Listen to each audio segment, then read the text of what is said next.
It's not a conflict of interest, but it's certainly of interest to the court that the same person who's coming here and testifying as a complainant in a criminal proceeding is at the same time part of a civil action which is suing these individuals.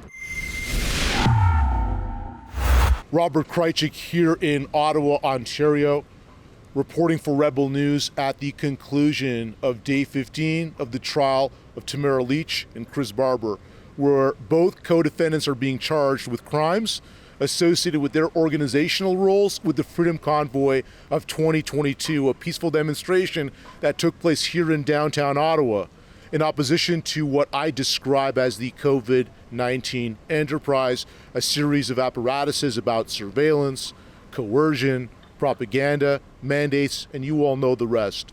The day was primarily dedicated to dealings with three witnesses called by the prosecution. They are all Ottawa residents testifying to harms they claim they suffered, that they endured, that befell them as functions of this demonstration. For those of you that need to get caught up, if you haven't been following with us, to see what's happened thus far with the weeks prior in this trial, and if you want to contribute to our operational costs so that we can continue delivering this on-the-ground reporting to you, please visit tamaratrial.com. I didn't feel safe.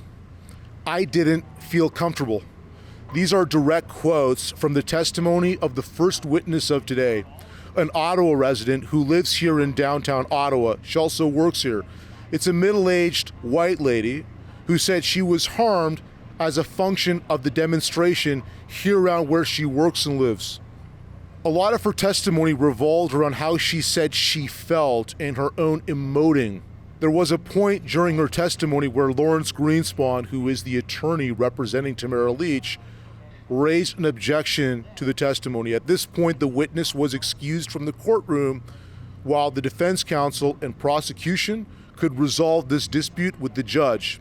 At this little interim, the judge remarked to the Crown that this witness's feelings, while sincere, may not have been reflective of reality. This relates to something the judge said in the third week of the trial with the prior witness called by the prosecution, where she said, and this is essentially a direct quote, "Findings of fact can't be based on feelings."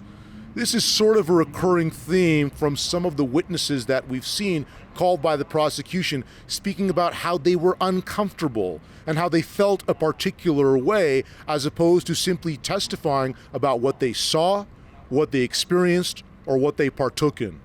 When I went on my walk, I did wear my mask. That's another direct quote from this witness. The reason I'm sharing that with you is because a person who will wear a mask outside says something about where they fall on the question of, again, what I call the COVID-19 enterprise.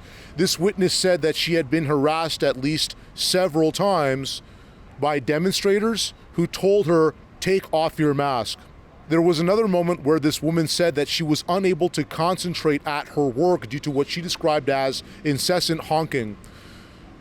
When asked about periods of time when the honking had come down, particularly after a local injunction restricting honking after a certain time, she said that yes, the honking did get reduced, but emotionally, I did not feel like I could concentrate. That's another direct quote, again, referring to her emotions, emoting during her testimony.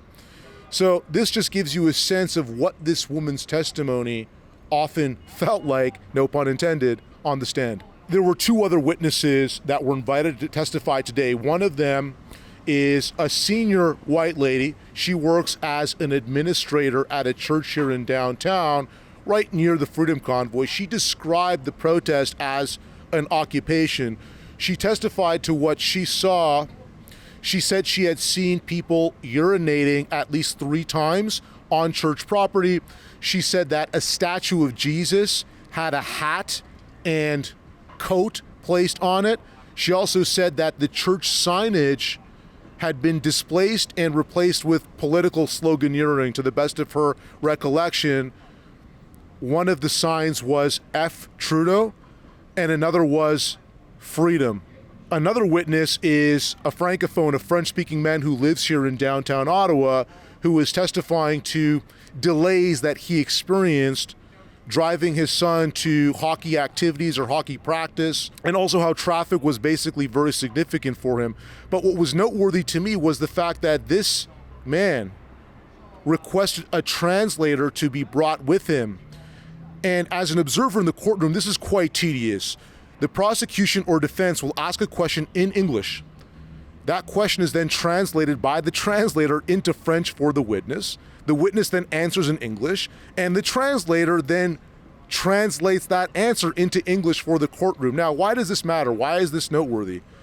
All of the stakeholders in this courtroom speak English. Both defendants, the lawyers for the defendants, the judge, the two prosecutors, basically everyone in the audience, including myself. So you would think if there's this abundance of people in Ottawa, residents who were allegedly harmed by this demonstration, that the prosecution could select English fluent witnesses to present their testimonies. We were fortunate enough to catch Lawrence Greenspan, again, the defense attorney representing Tamara Lich, after today's proceedings. And we asked him a question about something he asked one of the witnesses about regarding a class action lawsuit against Tamara Lich and other people that one of the witnesses is involved in.